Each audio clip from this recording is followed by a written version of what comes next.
ครับพี่น้องวันนี้ผมอยู่ที่บ้านย่างตำบลยางอำเภอกันทะลมจังหวัดศรีสะเกษวันนี้ไม่วันนะครับคุณพ่อเวทเทศทหารจากบรรยากาศสวยโอ้โหกระบวนทหารนะครับพี่จะผู้สาวเลยครับนี่เดี๋ยวครับผู้สาวครับผู้สาวลำนี่นะครับบรรยากาศนะครับขบวนมันแห่นะครับแบบเงาครับเปิดบาทเลยนะครับบรรยากาศนะครับสวัสดีปีใหม่ครับวันนี้มาเมืองนะครับสืบสานประเพณีนะครับสืบสานประเพณีนะครับสงกรานต์สืบสานประเพณีบุญพเวทครับพี่น้องอันนี้ลูกสาวครับลูกสาวปวดเงาอันนี้อยู่ม.ไหนแล้วอยู่ม.ไหนแล้วป.5หูสวยมากครับบรรยากาศด้วยครับเนี่ยบรรยากาศนะครับโอ้บ้านนี้ก็มวนบ้านนี้มวนก็มวนนี่ครับบรรยากาศโอ้ยมันเจอดีนะครับนี่โอ้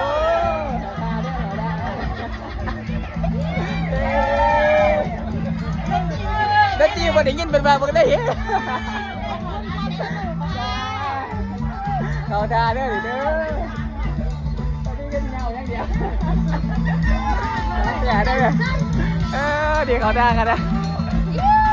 โ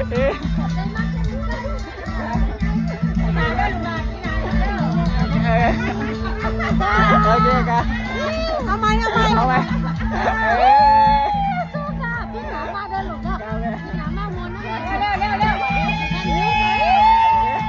โอเคแม่ไปดั้งน้ำหมูที่ใกล้หลูกกับแม่กาแฟแม่จังใดกาแฟขอพูดอะไรกัน พี่หนามาเด้อกาอันนี้ไม่ได้กาไม่ได้แม่โอ้ดีนี่คือพวกงามๆเนี่ยดิดีเลยดีครับพวกเป็นการเป็นงามมาดีนะบัดนี้ดีครับพี่เดชขอได้ครับจะไปบันน้ำแดงครับนะครับขอบคุณลำบันน้ำแดงครับโอ้บรรยากาศขอบคุณผมเลยกับว่าแบบเงาครับพี่น้องนะครับบรรยากาศแม่สวัสดีครับผมอยู่ว่างอันนี้อยู่ว่างหินครับแม่เจ้าพี่น้อยยังมีมาจากที่ไหนมาเป็นส่วนมากแม่อยู่ดีนี่ครับอันนี้นั่งไปแล้วครับถ่ายรูปครับน้องก่อนขออนุญาตถ่ายรูปได้ไหมขอบคุณครับสวยมากครับสวัสดีครับสวัสดีครับบัดย่างครับพี่น้องบัดย่างด้วยครับบัดย่างครับพี่น้องนะครับบรรยากาศนะครับประเพณีสงกรานต์สืบสานประเพณีไทยนะครับอันนี้พี่น้องกันทะล่มนะครับเผาเล่าครับเผาเล่าวันนี้มาเมืองประเพณีสงกรานต์เผาเล่านะครับประเพณีนะครับเผาเล่า